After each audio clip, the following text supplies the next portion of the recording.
এক মুহূর্ত বিলম্ব হবে না, এক মুহূর্ত আগেও মালাকুল মউত আসবে না। যথা সময়ে মালাকুল মউত চলে আসবে। আমাদের দেশে বিশেষ করে যখন কোনো মানুষ মারা যায়, মাইকের মধ্যে ঘোষণা দেওয়া হয়, আপনাদের এলাকায় যদি কেউ মারা যায়, হয়তোবা ঘোষণা এমনভাবে মাইকে দিবে, মধ্যপঙ্গলী নিবাসী অমকের ছেলে অমক আজ বিকাল 5 ঘটিকায় ইন্তেকাল করিয়াছে। আগামীকাল সকাল 8 ঘটিকায় মধ্যপঙ্গলী জামে মসজিদের সামনে তার নামাজে জানাজা অনুষ্ঠিত হবে। সকল ধর্মপ্রাণ মুসলমানদেরকে মরহুমের জানাজায় শরীক হওয়ার জন্য অনুরোধ করা গেল। যখন কোনো মানুষ মারা যায়, আপনাদের অঞ্চলে এইরকম ভাবে প্রচার হয় কি হয় না? এই যে মাইকের মধ্যে মৃত্যুর খবর প্রচার করা হলো, এখানে একটা আরবি শব্দ বলে, শব্দটা হলো ইন্তেকাল। ইন্তেকাল শব্দটি আরবি শব্দ, অর্থ হলো স্থানান্তরিত হওয়া। তার মানে একটা মানুষ মৃত্যুর মাধ্যমে চূড়ান্তভাবে শেষ হয়ে যায় না, বরং মৃত্যুর মাধ্যমে সে দুনিয়ার জগৎ থেকে স্থানান্তরিত হয়ে নতুন আর জগতের বাসিন্দা হয়ে যায়, যেই জগতের নাম হাদিসের ভাষায় বলা হয় আলমে বরজাখ। তাহলে বলুন, একটা মানুষের ইন্তেকাল বা মৃত্যু, এটা কি তার সবকিছু শেষ হয়ে যাওয়া? না। এই দেহটা, এটার কোনো দাম নাই। এই দেহের দাম ততক্ষণ, বলে দেহের সাথে রূহ আছে যতক্ষণ। মানুষের মূল হলো তার রূহ। মানুষের মূল কি? জোরে বলেন, জোরে বলেন না, ঘুম আসতেছে নাকি? নারায়ে তাকবীর। মানুষের মূল কি? জবান খুলে বলেন, রূহ। যেমন মনে করেন আপনাদের এলাকার একজন লোক ঢাকায় মারা গেছে। মারা গেছে কোথায়? এখন তার জানাজা হবে আপনাদের মসজিদের সামনে। সকালবেলায় লোকজন চলে আসছে, এখনো ঢাকা থেকে যার জানাজা হবে তাকে আনা হয়নি, বা আসতেছে, রোডে রাস্তায় আছে। বলেন তো, তখন মানুষেরা এসে জিজ্ঞাসা করে, মনে করেন লোকটার নাম আব্দুর রহিম, তখন কি বলে নাকি আব্দুর রহিম কত দূর? কি বলে? লাশ কত দূর? লাশ শব্দের অর্থ বলে লা শাইউন ফি, যার মধ্যে কিছুই নাই। বলে কি নাই? কিছুই নাই বলতে রূহ নাই। রূহটা হলো মূল। তার মানে দেহ থেকে যখন রূহ বের হয়ে যায়, এই দেহটার কোনো দাম নেই। এই দেহ ধ্বংস হয়ে যাবে, কিন্তু রূহ অবিনশ্বর। রূহ কখনো ধ্বংস হবে না। রূহ শুধু স্থান পরিবর্তন করে। কি পরিবর্তন করে? যেমন আমরা প্রথমেই কিছুই ছিলাম না, একটা সময় আমাদের অতিবাহিত হয়েছে, আমাদের অস্তিত্ব বলে কিছুই ছিল না।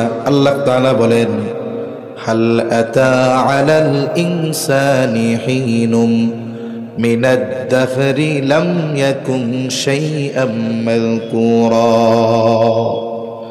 আল্লাহ তাআলা বলেন, প্রতিটা মানুষ কি এমন কিছু কাল, এমন কিছু সময় অতিক্রম করে নাই যে তার উল্লেখ করার মতো কিছুই ছিল না? আসলেও তো আমাদের কিছুই ছিল না। একটা সময় এই সুন্দর দেহটা আমাদের ছিল না, আর একটা সময় তো রূহের অস্তিত্ব ছিল না। হাদিসের মধ্যে এসেছে, আল্লাহ তাআলা আদম আলাইহিস সালাতু ওয়াস সালামকে মাটি থেকে বানিয়েছেন, আর আদম আলাইহিস সালামের পৃষ্ঠদেশ তথা পিঠ থেকে কিয়ামত পর্যন্ত যত মানুষ আসবে, যত মানুষ এসেছে, যত মানুষ আছে, আল্লাহ তাআলা সকলের রূহ একত্রিতভাবে একত্রে আদম আলাইহিস সালামের পৃষ্ঠদেশ তথা পিঠ থেকে যিনি বের করেছেন তিনি কে? তাহলে আমরা প্রথমে ছিলাম আলমে আরওয়াহ, রূহের জগতে। কোন জগতে ছিলাম? জোরে কর। রূহের জগতে। ওখান থেকে আল্লাহ তাআলা দীর্ঘকাল পর আমাদেরকে পাঠিয়েছেন মায়ের পেটে, বলে ওইটা হলো আলমে বতন। ওখান থেকে আমরা এসেছি একটা দেহর সাথে সম্পৃক্ত হয়ে, যেই জগতে, এই জগতের নাম হলো আলমে দুনিয়া। এই দুনিয়ায় রূহ আর দেহের সাথে একটা সমন্বয় ছিল দীর্ঘকাল। এই জন্য একটা সময় রূহ থেকে, যখন দেহ থেকে রূহকে আবার বিচ্ছিন্ন করা হলো, দেহর আর কোনো দাম নাই, এটাকে মাটির সাথে পুঁতে দেওয়া হলো, মাটিতে দাফন করে দেওয়া হলো। এরপরে রূহ চলে গেল আর এক জগতে, সেই জগতের নাম হলো আলমে বরজাখ, লোকচক্ষুর অন্তরালে এক জগৎ।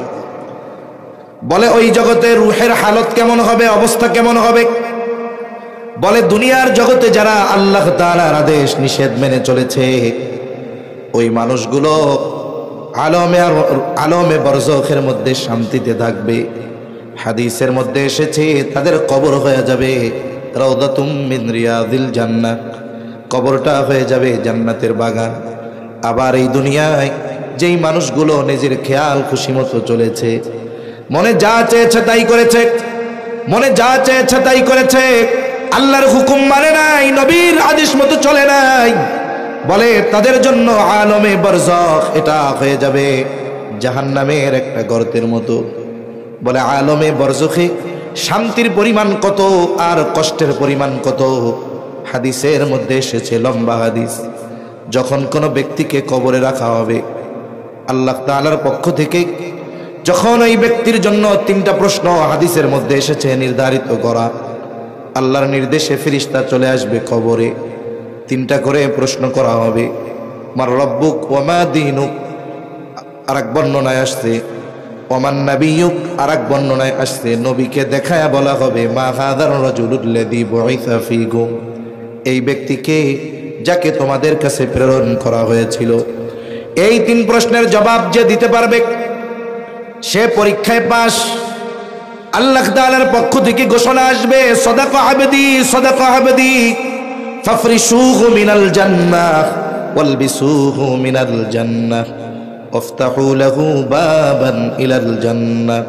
নবীজি বলেন তার ব্যাপারে ঘোষণা আসবে আল্লাহর পক্ষ থেকে, আমার বান্দা সত্য বলেছে, আমার বান্দা সত্য বলেছে, ফাফরিশুহু মিনাল জান্নাহ, তার কবরের মধ্যে জান্নাতের বিছানা বিছায়া দাও, ওয়ালবিসুহু মিনাল জান্নাহ, তাকে জান্নাতের পোশাক এনে পরায়া দাও, ওয়াফতাহু লাহু বাবান ইলাল জান্নাহ, বলে তার কবরের সাথে জান্নাতের সাথে একটা দরজা খুলে দাও।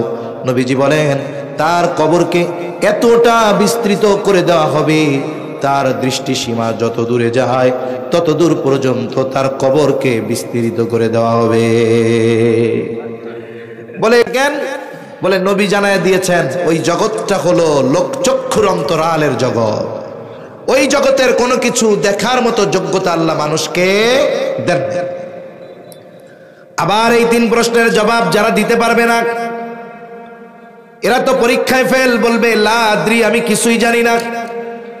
আল্লাহ তাআলার পক্ষ থেকে ঘোষণা আসবে কাযাবা আবদি কাযাবা আবদি ফাফরিশুহু মিনান নার ওয়ালবিসুহু মিনান নার ওয়াফতাহু লাহু বাবান ইলান নার, একে জাহান্নাম থেকে আগুনের বিছানা এনে এর কবরের মধ্যে বিছায়া দাও, আগুনের পোশাক এনে একে পরায়া দাও, সাথে সাথে জাহান্নামের সাথে তার কবরের সাথে একটা দরজা খুলে দাও।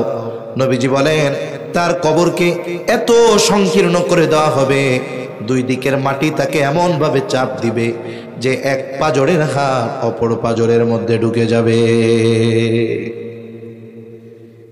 আবার আর এক হাদিসের মধ্যে এসেছে আলমে বরজখে মানুষের দুনিয়ার পাপের ভিন্নতায় শাস্তিরও ভিন্নতা থাকবে। এখন শাস্তির পরিমাণ এত, ওই আলমে বরজখে যার শাস্তি ও মনে করবে এটাই মনে হয় জাহান্নাম। ফেরেশতারা বলবে না এটা জাহান্নাম নয়, বরং তোমাকে যেই শাস্তি দেওয়া হচ্ছে জাহান্নামের শাস্তির তুলনায় এটা কোনো কিছুই নয়। বলে এর চাইতে কল্পনাতীত শাস্তি তোমাকে দেওয়া হবে কিয়ামতের পর জাহান্নামে। এইবার লোকটা জাহান্নামের শাস্তির খবর শুনে এতটা ভীত সন্ত্রস্ত হয়ে যাবে, ও আল্লাহর কাছে বলতে থাকবে আল্লাহ কখনোই যেন কিয়ামত কায়েম না হয়। আর যেই ব্যক্তি আলমে বরজখে শান্তিতে থাকবে ও মনে করবে এটাই মনে হয় জান্নাত। ফেরেশতারা তাকে বলবে না না এটা জান্নাত নয়, বরং জান্নাতের নাজ নেয়ামতের তুলনায় এটা কোনো কিছুই না। তোমাকে তো তোমার আসল জান্নাত দেওয়া হবে কিয়ামতের পরে, যেইখানে কল্পনাতীত নেয়ামত আল্লাহ তাআলা তোমার জন্য রেখে দিয়েছে। এইবার লোকটা আল্লাহর কাছে বারবার বলতে থাকবে আল্লাহ যত দ্রুত সম্ভব কিয়ামত কায়েম করেন, আমি আমার অনন্তকালের চূড়ান্ত বাসস্থান জান্নাতে চলে যেতে যাই। তাহলে ঘুম আসতেছে নাকি? তাহলে দেখেন আলমে বরজখে আযাবের তীব্রতা কত। একজন মনে করবে যে জাহান্নাম মনে হয় এটাই, কারণ এর চাইতে কঠিন শাস্তি আর হতে পারে না। এই আলমে বরজখে আমাদের সবার থাকতে হবে দীর্ঘকাল, তবে অনন্তকাল নয়। কতকাল আমরা থাকব এর কোনো সুনির্দিষ্ট মেয়াদকাল জানা যায় না, তবে তাফসীরের মধ্যে এসেছে এই পৃথিবী থেকে সর্বশেষ যেই ব্যক্তি মারা যাবে ওই ব্যক্তি কমপক্ষে 40,000 বছর আলমে বরজখে থাকবে। সুবহানাল্লাহ। আমরা দীর্ঘকাল ব্যাপী ওই আলমে বরজখে থাকব।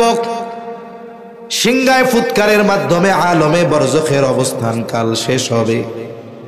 কুরআনুল কারীমের মধ্যে আল্লাহ তাআলা বলেন, ওয়ানুফিখা ফিস-সূরি ফাসাইকা মান ফিস-সামাওয়াতি ওয়া মান ফিল-আরদ ইল্লা মান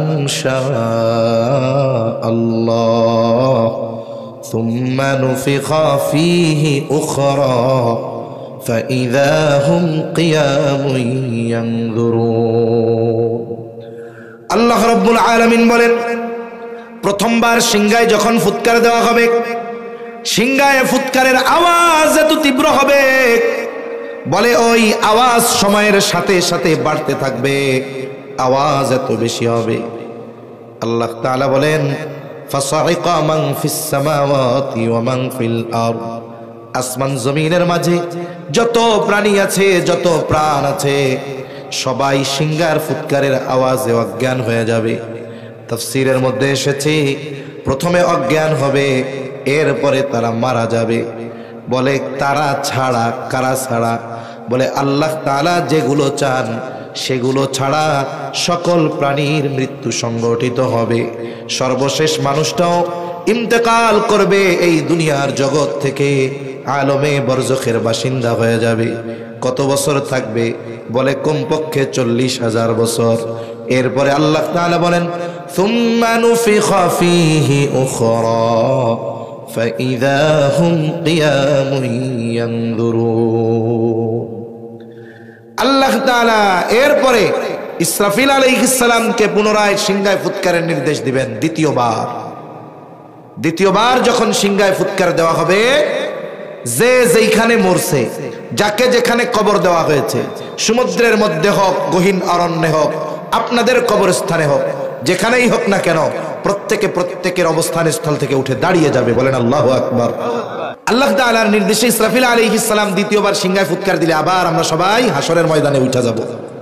আমি লম্বা কথা একেবারে সংক্ষিপ্ত সারে বলার চেষ্টা করতেছি। দেখেন হাসরের ময়দানে আমাদের অবস্থা কেমন হবে। মাঝে মধ্যে বৈশাখ মাসে এই দৃশ্যগুলো দেখা যায়। আপনি মনে করেন জমিনের মধ্যে কাজ করতেছেন, প্রখর রোদ, পুরো আকাশ পরিষ্কার, হঠাৎ করে মুহূর্তের ভিতরে 10 মিনিটের মধ্যে গোটা আকাশ অন্ধকার মেঘে ছেয়ে যায়। হয় কি হয় না? বলেন তো, 10 মিনিট আগে রোদের মধ্যে আপনার মনের অবস্থা যেমন ছিল, যখন গোটা আকাশ মেঘাচ্ছন্ন হয়ে গেল, ভর দুপুরে মনে হচ্ছে সন্ধ্যা নেমে এসেছে, বলেন তো ওই আবহাওয়া যখন হয়ে যায় 10 মিনিটের মধ্যে, মনের মধ্যে এক ধরনের আতঙ্ক কাজ করে কি করে না? এই বুঝি কাল বৈশাখী ঝড় উঠে, না জানি বজ্রপাত হয়, না জানি আমি বাড়ি পৌঁছাইতে পারি কিনা আল্লাহ জানে। তাহলে অনেক সময় মানুষ অবস্থা পর্যবেক্ষণ করে ভীত হয়ে যায়। মানুষ যখন কিয়ামতের ময়দানে উঠবে, ওঠার পরে বিচার কার্য কিছুই শুরু হয় নাই, কাউকে জাহান্নামেও দিয়ে দেওয়া হয় নাই। বলে হাসরের ময়দানে উঠে অবস্থা পর্যবেক্ষণ করে, ওয়েদার দেখে, আবহাওয়া দেখে মানুষ এতটা ভীত সন্ত্রস্ত হয়ে যাবে, নবীজি বলেন, হাদিসের মধ্যে আসছে, কিয়ামতের ময়দানে সকলে বিবস্ত্র অবস্থায় উঠবে, কারো গায়ে কোনো পোশাক থাকবে না, একেবারে বিবস্ত্র অবস্থায় উঠবে। আয়েশা সিদ্দিকা রাদিয়াল্লাহু তাআলা আনহা জিজ্ঞাসা করেন, ইয়া রাসূলুল্লাহ, মানুষেরা কি লজ্জা পাবে না? একজন কি আরেকজনের দিকে তাকাবে না? নবীজি বলেন, আয়েশা, মানুষ এতটা ভীত সন্ত্রস্ত থাকবে যে একজন আরেকজনের দিকে তাকানোর বিষয়টা চিন্তাও করবে না। কিয়ামতের ময়দানে মানুষের চিন্তাধারা কেমন হবে, অবস্থা কেমন হবে? বলে সকলে নিজের নাজাতের চিন্তায় বিভোর থাকবে। দুনিয়ায় যেই পিতা পরিশ্রম করার পরে সন্তানের চেহারা দেখলে তার ক্লান্তি দূর হয়ে যাইত। অনেক মানুষ আছে বিদেশে থাকে, অনেকে আছে ঢাকায় থাকে, 14, 15, 16, 18 ঘন্টা ডিউটি করবার পর বাসায় এসে যখন মোবাইলে ফোন দেয়, ভিডিও কলে ফোন দেয়, স্ত্রীকে বলে আমার সন্তানটা কোথায়, একটু দেখাও। এইবার যখন ওই বাবা বিদেশ থেকে অথবা ঢাকা থেকে তার 1 বছর 2 বছরের সন্তানের চেহারাটা দেখে, মুহূর্তের ভিতরে বিগত 18 ঘন্টার কষ্ট নিমেষেই তার থেকে দূর হয়ে যায়। ঠিক কিনা বলেন? তার দিলটা প্রশান্তি লাভ করে। তাহলে দুনিয়াতে মানুষ আত্মার শান্তি লাভ করার জন্য সন্তান, স্ত্রী, মা বাবার চেহারা দেখে পেরেশানি দূর করার জন্য। কিয়ামতের ময়দানে পেরেশানি দূর করার জন্য মা বাবার চেহারা দেখতে চাইবে না, বরং ওই দিন মা বাবা, স্ত্রী, সন্তানের চেহারা দেখাটা তার জন্য আরো বেশি চিন্তার কারণ হবে। আল্লাহ তাআলা সেই দিনের অবস্থা তুলে ধরে কুরআনুল কারীমের সূরা আবাসার মধ্যে বলেন, ইয়াউমা ইয়াফিরুল মারউ মিন আখিহি ওয়া উম্মিহি ওয়া আবিহি ওয়া সাহিবাতিহি ওয়া বানিহি লিকুল্লি ইমরিইন মিনহুম ইয়াউমাইযিন শা'নুন ইউগনি। আল্লাহ তাআলা বলেন, কিয়ামতের দিন ভাই ভাইয়ের থেকে পলায়ন করবে। ওয়া উম্মিহি ওয়া আবিহি, পিতামাতার থেকে পলায়ন করবে। ওয়া সাহিবাতিহি ওয়া বানিহি, স্ত্রী সন্তানদের থেকে পলায়ন করবে। কেউ চাইবে না হাসরের ময়দানে তার পিতার সাথে দেখা হয়ে যাক, কেউ চাইবে না স্ত্রী সন্তানের সাথে দেখা হয়ে যাক, এজন্য পালায়া পালায়া থাকবে। শুধু তাই না, তাফসীরের মধ্যে এসেছে মানুষেরা আল্লাহ তাআলার কাছে এমন ভাবেও বলবে, আল্লাহ সারা দুনিয়ার সব মানুষকে জাহান্নামে দিয়ে হলেও আপনি আমাকে জান্নাত দিয়ে দেন।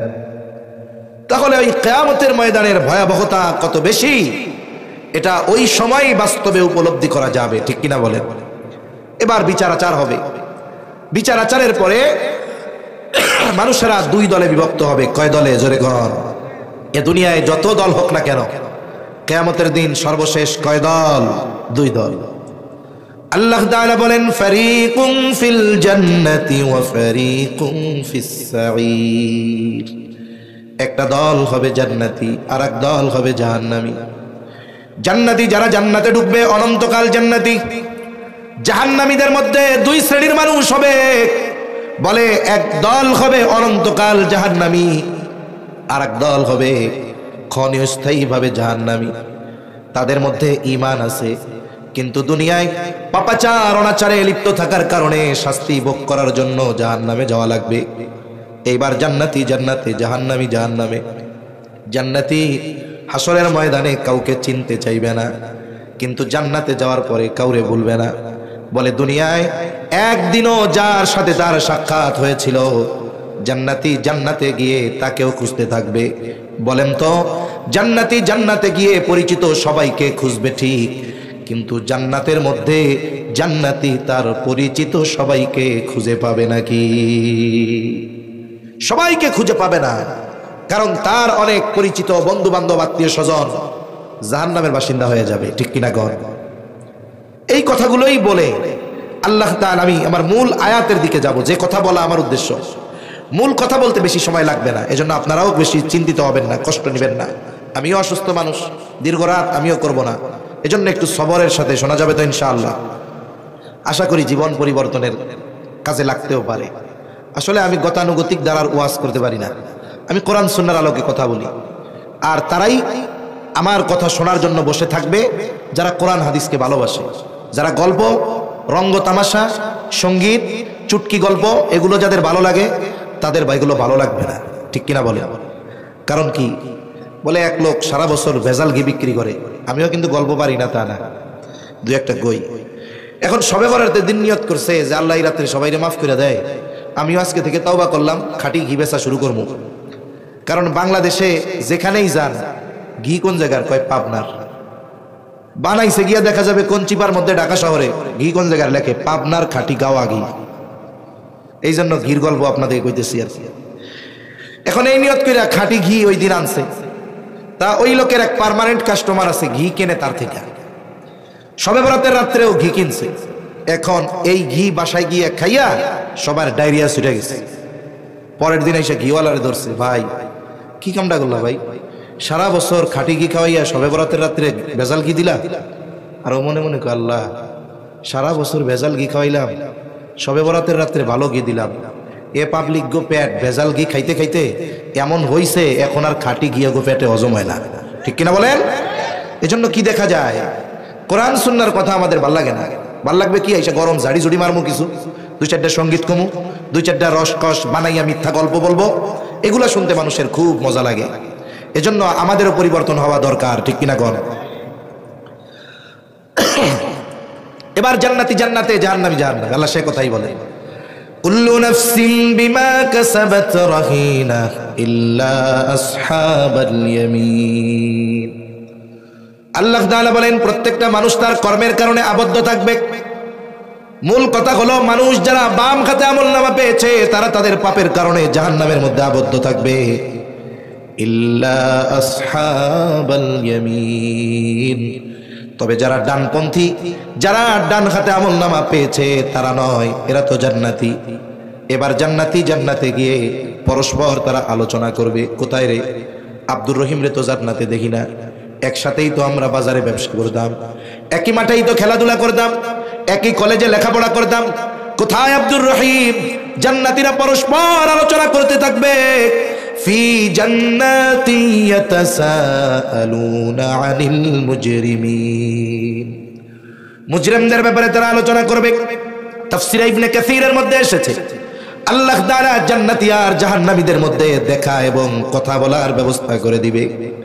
জান্নাতি জাহান্নামীকে দেখবে, জাহান্নামী জান্নাতীকে দেখবে। জান্নাতি যখন জাহান্নামের দিকে তাকায় দেখবে, আরে ওই জাহান্নামের মধ্যে তার অনেক পরিচিত জন, প্রিয়জন আগুনের মধ্যে পুড়তেছে। এই দৃশ্য দেখে জান্নাতি আল্লাহর দরবারে শুকরিয়া আদায় করে বলবে, আল্লাহ আপনি যদি আমার উপরে দয়া না করতেন হয়তো আজকে আমাকেও ওর মতো জাহান্নামে পোড়া লাগতো। এবার জাহান্নামী জান্নাতীদেরকে দেখতে পাবে। জান্নাতি জান্নাতের দিকে তাকায়া জাহান্নামী দেখবে তার অনেক প্রিয়জন, বন্ধু বান্ধব, আত্মীয় স্বজন জান্নাতের নাজ নেয়ামত ভোগ করতেছে। এটা দেখে সে আফসোস করবে, আরে দুনিয়ায় তো ওর সাথে খেলাধুলা করতাম, কিন্তু নামাজের সময় যখন বলতো যে বন্ধু চলো নামাজটা পড়ে এরপরে বাকি খেলাধুলা করব, তখন বলতাম তুমি যাও পরে পড়মনে। আহারে ওই দিন যদি ওর সাথে মসজিদে যাইতাম, হায়রে গানের অনুষ্ঠানে যাইতে চাইতাম, বন্ধু বলতো যাইও না, ওই দিন যদি ওর কথা শুনতাম, তাফসীর মাহফিলে যাওয়ার জন্য ডাকতো, ওর সাথে যাইতাম না। আহারে যদি সেই দিন এই দিনই মাহফিল গুলাই যাইতাম তাহলে আজকে আমিও হয়তো ওর সাথে জান্নাতে থাকতে পারতাম। এই যে দুনিয়ার কিছু কর্মের জন্য সে আফসোস করবে, তার এই আফসোস তার কষ্ট বৃদ্ধির কারণ হয়ে যাবে। কারণ আফসোসের কারণে মানুষের কষ্ট বাড়ে। এবার কথোপকথনের ব্যবস্থা আল্লাহ তাআলা করে দিবেন। জান্নাতীরা পরস্পর এই মুজরিম পাপীদের কাছে জানতে চাইবে, ফি জান্নাতি ইয়াতাসাআলুনা আনিল মুজরিমিন। জান্নাতীরা পরস্পর মুজরিম পাপী তথা জাহান্নামীদেরকে জিজ্ঞাসা করবে, মা সালাকাকুম ফি সাকার, কোন কারণে তোমরা সাকারের অধিবাসী হইলা, কেন তোমরা জাহান্নামের অধিবাসী হইলা? জান্নাতীরা জাহান্নামীদের প্রশ্ন করবে, কেন তোমরা জাহান্নামী হইলা, তোমরা জাহান্নামী হওয়ার কারণ কি? আল্লাহ রাব্বুল আলামিন আমাদেরকে এই কথাগুলো আগের থেকে জানায় দেন। জান্নাতীদের এই প্রশ্নের জবাবে জাহান্নামীরা তাদের জাহান্নামে যাওয়ার 4টা কারণ বলবে। কয়টা কারণ? জোরে বলেন কয়টা? 4টা। 10 মিনিটের মধ্যে শেষ হয়ে যাবে ইনশাআল্লাহ। 4 কারণ বলবে। এই 4 কারণ নিয়েই আমরা একটু কথা কইয়া শেষ করে দিব। 1 নাম্বার কারণ, জাহান্নামীরা বলবে যে তারা কেন জাহান্নামে। 1 নাম্বার তারা বলবে, ক্বালু লাম নাকু মিনাল মুসাল্লিন। 1 নাম্বার কারণ, আমরা মুসল্লি ছিলাম না। জাহান্নামে যাওয়ার 1 নাম্বার কারণ কি? মুসল্লি না হওয়া। কি জোরে বলেন? মুসল্লি কারে কয়? সপ্তাহে 1 দিন মসজিদে গিয়ে হাজিরা দিলে সে মুসল্লি না। বলে শত ব্যস্ততায়ও 5 ওয়াক্ত নামাজ ছেড়ে দেয় না, এইগুলা হলো মুসল্লি। মুসল্লির জন্য আরো পুরস্কার রয়েছে, কারণ প্রকৃত মুসল্লির অন্তরে সব সময় নামাজের চিন্তা আছে না নাই? জোরে বলেন আছে না নাই? সে যেখানেই যাক তার চিন্তা নামাজের সময় যখন হবে কাজ করা যাবে না, আমাকে দৌড়িয়ে মসজিদে চলে যেতে হবে। এইরকম যার অন্তরের অবস্থা, তার ব্যাপারে নবীজির সুসংবাদ। এক হাদিসের মধ্যে নবীজি বলেন, কিয়ামতের দিন কোথাও কোনো ছায়া থাকবে না আরশের ছায়া ছাড়া। নবীজি বলেন, ওই আরশের ছায়ায় 7 শ্রেণীর মানুষ স্থান পাবে। কয় শ্রেণীর মানুষ? জোরে বলেন, কয় শ্রেণীর? এর মধ্যে এক শ্রেণীর মানুষ নবীজি বলেন, রাজুলুন কলবুহু মুআল্লাকুম ফিল মাসাজিদ। বলে এক শ্রেণীর মানুষ হলো ওই ব্যক্তি যার অন্তর মসজিদের সাথে সম্পৃক্ত ছিল। সে 24 ঘন্টা মসজিদের মধ্যে থাকতো, বিষয়টা এমন নয়, বরং সে যেখানেই থাকুক না কেন সব সময় তার অন্তরে নামাজের চিন্তা থাকতো। বলে এই ব্যক্তি আরশের ছায়ায় স্থান পাবে। এখন আমাদের সকলের মুসল্লি হওয়া দরকার আছে না নাই? জোরে বলেন আছে না নাই? কিন্তু আমরা মুসল্লি হইতে পারি না দুনিয়ার কারণে। কিসের কারণে? জোরে কর। দুনিয়ার কারণে। মানুষ তার কর্মব্যস্ততার কারণে নামাজ পড়ার সুযোগ পায় না। ব্যবসায়ী ব্যবসার ব্যস্ততায়, চাকরিজীবী চাকরির ব্যস্ততায়, কৃষিজীবী কৃষি কর্মের ব্যস্ততায়, ভ্যান চালানোওয়ালা ভ্যান চালানোর ব্যস্ততায়, টমটম চালানোওয়ালা টমটম চালানোর ব্যস্ততায় নামাজ পড়ার টাইম পায় না। কতজনের নামাজ পড়তে বললে বলে, ভাই এত ঋণ হইয়া রইছি, শোধ করতেই পারতেছি না, আমি নামাজ পড়বো কোন সময়? কয় কি কয় না? অথচ বলেন তো, নামাজ পড়লে শুধু কি দুনিয়ার আখেরাতের লাভ? দুনিয়ার লাভ নাই? জোরে বলেন, দুনিয়ার লাভ আছে? মনে রাখবেন, মানুষ মূলত অধিকাংশ মানুষ নামাজ না পড়ার কারণ হলো রিজিক অন্বেষণ করার কারণ, জীবন উপকরণ অর্জনের কারণে নামাজ পড়তে পারে না। যে যে কাজই করুক রিজিকের জন্যই তো করে, নাকি? কথা কি বুঝেন? তাকবীর জানাবার, নারায়ে তাকবীর। এই যে চাকরিজীবী চাকরি করে কেন? রিজিকের জন্য। রিজিক মানে কি? বলে জীবন উপকরণ। ভ্যানওয়ালা ভ্যান চলায় কেন? রিজিকের জন্য। কৃষিজীবী কৃষি কাজ করে কেন? রিজিকের জন্য। একটু বুঝে থাকলে প্রশ্নটা জবান খুলে জবাব দিবেন। বলেন তো, যেই মানুষগুলো রিজিক উপার্জন করতে গিয়ে নামাজ পড়ার টাইম পায় না, যেই রিজিক উপার্জন করতে গিয়ে নামাজ পড়ার টাইম পায় না, সেই রিজিকের মালিক কে? আরো জোরে বলেন, কে? রিজিকের মালিক আল্লাহ। এখন বলেন তো, আমরা যদি ওই রিজিকের মালিক রাজ্জাক, তিনি রিজিক পাওয়ার যেই পদ্ধতি বলে দিয়েছেন, ওই পদ্ধতি বাদ দিয়ে নিজস্ব পদ্ধতিতে রিজিক তালাশ করার চেষ্টা করি, প্রকৃতপক্ষে বরকতময় রিজিক পাওয়া যাবে? জোরে বলেন, যাবে? যাবে না। আমি উদাহরণ দিলে বুঝতে আপনারা পারবেন আশা করি। এখন যদি কেউ আসমানওয়ালার থেকে বরকতময় রিজিক চায়, মনে রাখতে হবে বরকতের সম্পৃক্ততা পরিমাণের সাথে নয়।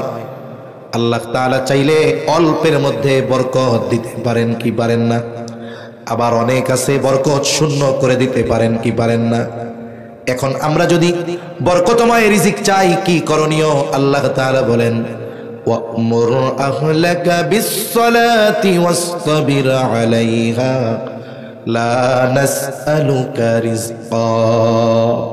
আল্লাহ তাআলা বলেন, বান্দা তুমি যদি আমি আল্লাহর পক্ষ থেকে বরকতময় রিজিক চাও, তুমি তোমার অধীনস্থ যারা তাদেরকে নামাজের আদেশ দাও, সাথে সাথে ওয়াসতাবির আলাইহা, তুমিও তার উপরে অটল থাকো। তার মানে নিজে মুসল্লি হয়ে যাও, ঘরের মানুষদেরকেও মুসল্লি বানায় দাও। আল্লাহ তাআলা বলেন, বান্দা লা নাসআলুকা রিজকা, আমি আল্লাহ তোমার কাছে রিজিক চাই না, কিন্তু তুমি যদি নামাজি হয়ে যাও, তোমার ঘরের মানুষরা যদি নামাজি হয়ে যায়, আল্লাহ তাআলা বলেন, নাহনু নারযুকুকা, তোমরা নামাজি হয়ে যাওয়ার কারণে আমি আল্লাহ তোমাদের রিজিক দিয়া দিব। আল্লাহর কথা কি মিথ্যা? তাহলে কেন আমরা নামাজ পড়ি না? নামাজ পড়লে দুনিয়ার লাভ আছে না নাই? রিজিক দেওয়ার প্রতিশ্রুতি যিনি দিয়েছেন তিনি কে? আল্লাহ দিয়েছেন। এখন দেখেন, এই রিজিক দেওয়ার প্রতিশ্রুতি আল্লাহ দিয়েছেন মানে বরকতময় রিজিক দিবেন, অল্প হলেও ওটা তার জন্য যথেষ্ট হয়ে যাবে। আচ্ছা, আমাদের দেশে অনেক মানুষ আছে লক্ষ টাকা বেতন পাওয়ার পরেও বলে মাস শেষে চলে না। বলে, হুজুর কি করব? আমরা স্বামী স্ত্রী দুইজন, সন্তানরা সব সেটেল ইউরোপ আমেরিকাতে, মাসে 1 লক্ষ টাকা বাড়ি ভাড়া পাই, এরপরেও আমাদের চলে না। অপরদিক দিয়ে আপনাদের মসজিদের ইমামের বেতন কত? কত হবে? আমার মনে হয় না 10, 15, 20 হাজারের বেশি হবে, কম হওয়ার সম্ভাবনা বেশি, ঠিক কিনা? কম 8-10 হাজার টাকা বেতন।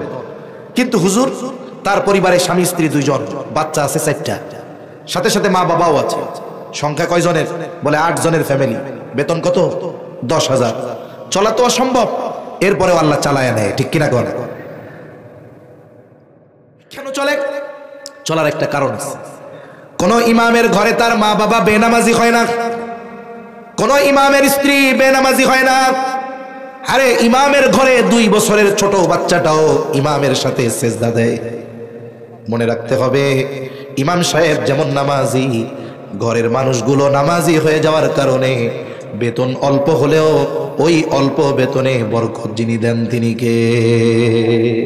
তাহলে আজকে থেকে রিজিকের চিন্তা করে, কর্মের দোহাই দিয়ে নামাজ পরিত্যাগ করে এদের চাইতে বোকা আর কেউ নেই। এজন্য আমরা যদি মুসল্লি হই, সবচাইতে বড় কথা জাহান্নাম থেকে বাঁচা যাবে। আর দুনিয়ার লাভ কি? আল্লাহ ওয়াদা দিয়েছেন, আমি আল্লাহ তোমরা নামাজি যদি হয়ে যাও, আমি আল্লাহ তোমাদের রিজিক দান করব। সুবহানাল্লাহ। 2 নম্বর কারণ, জাহান্নামীরা বলবে ওয়ালাম নাকুনু তুইমুল মিসকিন, আমরা মিসকিনদেরকে খানা খাওয়াইতাম না। খানা খাওয়ানো ফজিলতের কাজ। নবীজির কাছে এক ব্যক্তি এসেছে, এসে জিজ্ঞাসা করে আইয়ুল ইসলামি খাইর, ইসলামের মধ্যে সর্বোত্তম আমল কোনটা?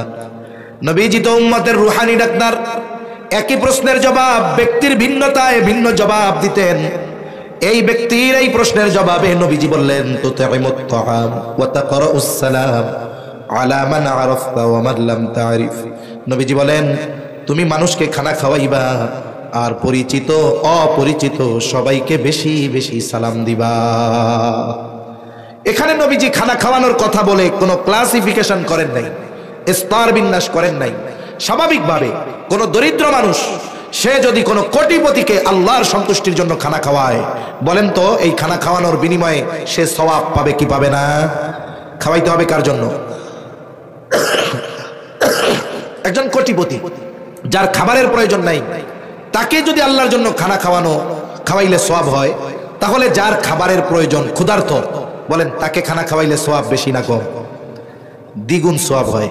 কয় গুণ? 1 নাম্বার, সে তো দরিদ্র, স্বাভাবিকভাবে খানা খাওয়ানোর সওয়াব। 2 নাম্বার, খাবারটা তার প্রয়োজন ছিল, প্রয়োজন, এই জন্য খানা খাওয়ানোর দ্বারা তার প্রয়োজন মেটানো হয়।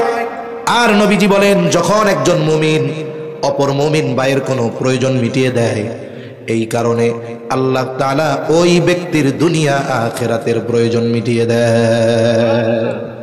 এজন্য অসহায় দরিদ্র গরিব যারা আছে, আমার আপনার অ্যাবিলিটি যতটুকু আছে আমরা তাদেরকে খানা খাওয়াবো।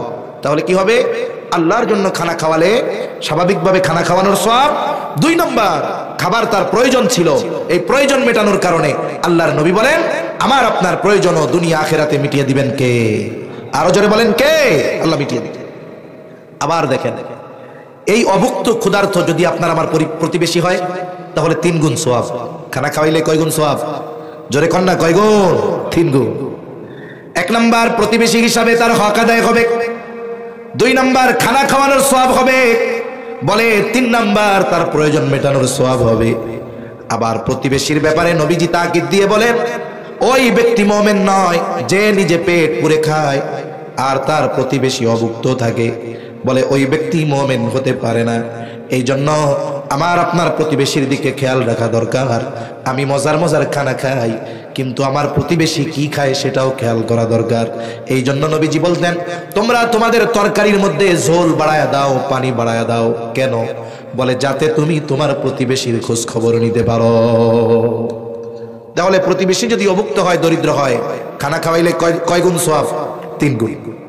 এখন বলেন, আপনার আত্মীয় স্বজন, আপনার ছেলে, আপনার মেয়ে, আপনার ছেলের অলিমা করবেন, আত্মীয় স্বজনকে দাওয়াত দিয়ে খানা খাওয়াইলেন, সওয়াব আছে না নাই? জোরে কোন আছে না নাই? আছে। কিন্তু খানা খাওয়াইয়া যদি টেবিল পাইতা বসে থাকেন টাকা নেওয়ার জন্য, ফজিলত আছে না নাই? হ্যাঁ, আরে মিয়া আছে তো, টাকা আছে না, এ কাজ করা যাবে না। যাকেই খানা খাওয়াবো কার জন্য? সাহাবায়ে কেরাম আল্লাহর জন্য খানা খাওয়াইতেন।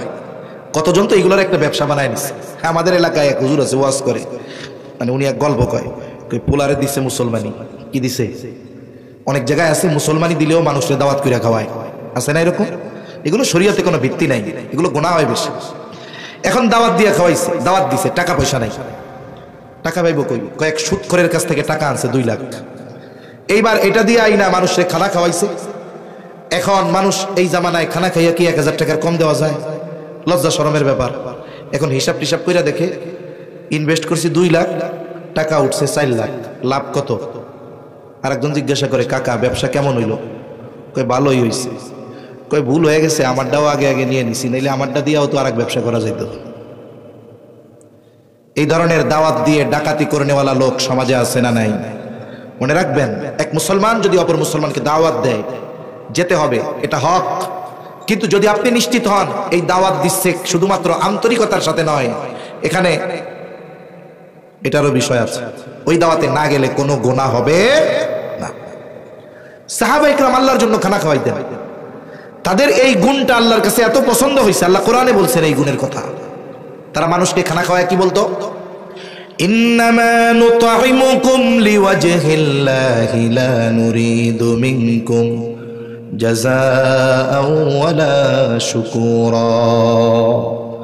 তারা বলতো আমরা তোমাদেরকে আল্লাহর জন্য খানা খাওয়াইছি। লা ইন্নামা নুতঈমুকুম লিওয়াজহিল্লাহ লা নুরিদু মিনকুম জাযাআ, এর বিনিময়ে আমরা তোমাদের কাছে কোনো প্রতিদান চাই না। প্রতিদান তো বহুদূর। ওয়ালা শুকুরা, খানা খাওয়ানোর কারণে আমাকে ধন্যবাদও দেওয়া লাগবে না। আমরা খানা খাওয়াইছি আল্লাহর জন্য, এই খানা খাওয়ানোর প্রতিদান যিনি দিবেন তিনি কে? অনেক সময় আমরা এই কাজও করি। আমার প্রতিবেশী গরিব, ওরে সুন্দর মতো খাওয়াইছি।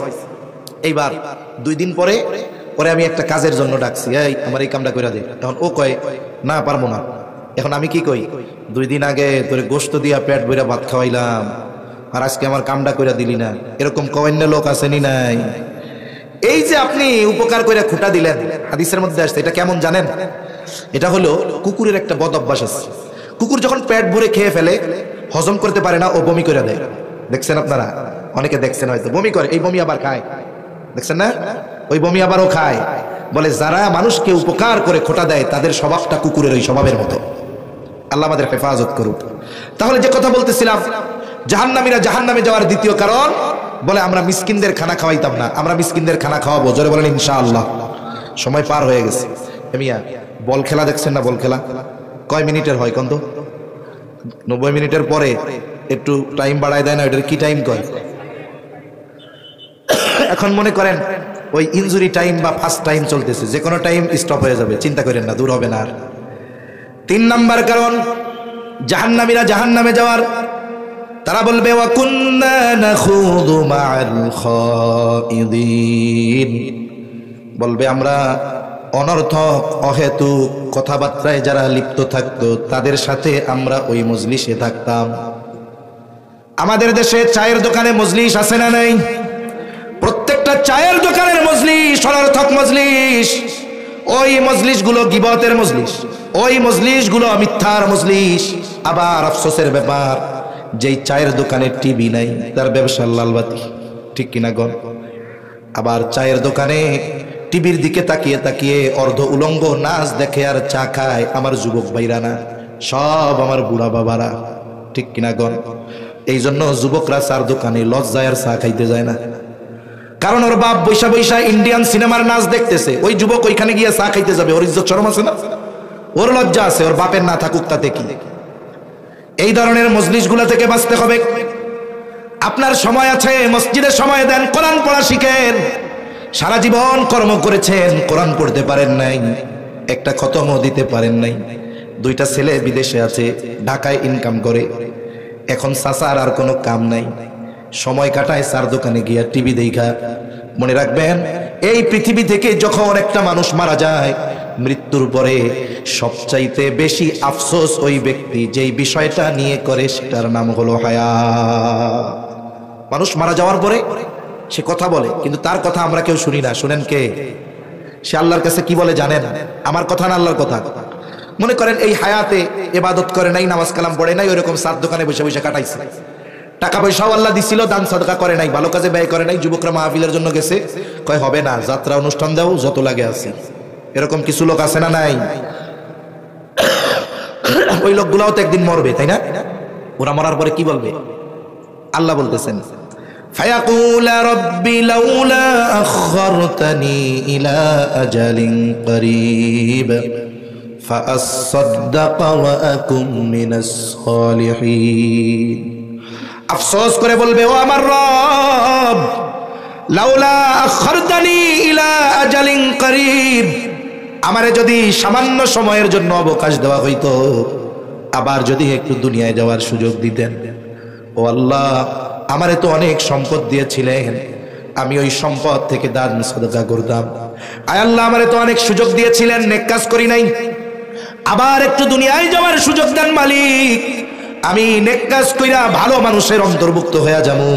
ও বলবে, ফাআসাদদাকা ওয়া আকুম মিনাস সালিহিন, ও আমার রব, একটু সময় দেন দুনিয়ায় যাওয়ার জন্য, সম্পদ থেকে দান সাদকা করব, ভালো কাজ করে ভালো মানুষের অন্তর্ভুক্ত হয়ে যাব। বলেন তো ওই ব্যক্তি তখন যতই আবেগ নিয়ে আল্লাহ তাআলার কাছে এই ফরিয়াদ করুক না কেন, একটা মুহূর্তের জন্য পুনরায় তাকে দুনিয়ায় ফিরে আসার সুযোগ দেওয়া হবে নাকি? তাহলে যেই বিষয়ের জন্য আফসোস করবে মানুষ মরার পর, সেই হায়াত এখন আমাদের আছে না নাই? আপনি কেন চার দোকানে কাটিয়ে দেন? এ যুবক, কেন তুমি মোবাইল দেখে কাটিয়ে দাও? তুমি এই সময়ের মূল্য এখন বুঝতেছো না। তুমি সময়ের মূল্য বুঝবে যখন সময় থাকবে না, ঠিক কিনা বলেন? এজন্য মুরব্বীদের অনুরোধ করব, এই ধরনের মজলিসগুলো বাদ দিয়ে আপনার মসজিদের ইমামকে বলেন, কোরআন তো পড়তে পারি না হুজুর শিখায়া দেন। ইমাম কি বলবে? দত্তরি মিয়া পারবো না শিখাইতে, এরকম বলবে? বরং আগ্রহের সাথে সে আরো কোরআন শিখাবে। এজন্য আমরা অনর্থক মজলিসে সময় ব্যয় করব না। 4 নম্বর কারণ বলবে, ওয়া কুন্না নুকাল্লিবু বিয়াউমিদ্দিন, আমরা কিয়ামতের দিবসকে অস্বীকার করতাম। এখানে দুইটা অবস্থা হতে পারে।